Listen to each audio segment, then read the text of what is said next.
Salut, c'est Richard et bienvenue sur la nouvelle vidéo 21 of 52. Aujourd'hui, c'est une vidéo un peu plus particulière. On n'est pas sur le snowboard, on est sur un petit livre photo que je me suis fait dû à mon surf trip au Maroc. Je suis très content de ce livre. Si jamais il y en a qui sont un peu passionnés par la photo et qui veulent faire leur livre, moi je peux leur conseiller. Du coup, je l'ai fait sur MyPoster. Il y a vraiment beaucoup de choix disponibles. Moi, vu que c'était un truc un peu plus puriste photo, je voulais vraiment faire un book que tu peux retrouver dans un magasin. Malheureusement, il n'y en aura qu'un seul, les gars, il n'est pas à la vente. Je suis très content de la qualité que ça rend. Et c'est le premier, c'est le volume 1. Donc, il s'appelle Yalla, parce que c'était un mot qui me parlait beaucoup lors de mon trip. J'ai fait énormément de photos. Sur le total, j'ai fait plus de 1000 photos. Et je me retrouve là avec une trentaine de photos sélectionnées, qui sont pour moi les plus belles et des moments en fait qui me parlent beaucoup. Imsouane, là où la vague respire. Au sud du Maroc, il existe un endroit où le temps se plie au rythme de l'océan.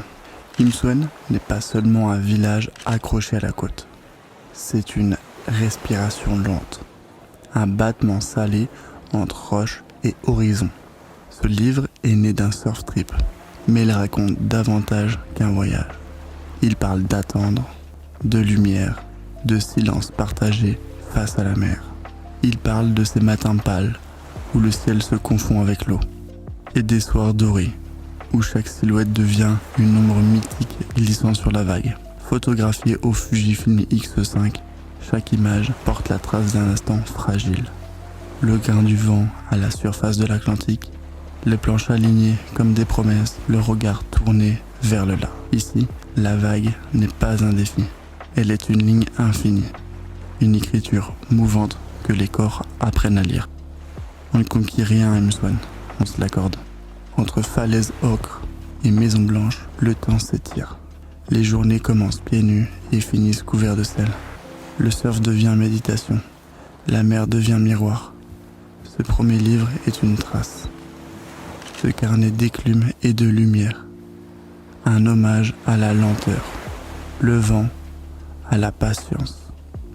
Ce sont des instants suspendus où l'on comprend que voyager, c'est parfois simplement rester face à l'horizon.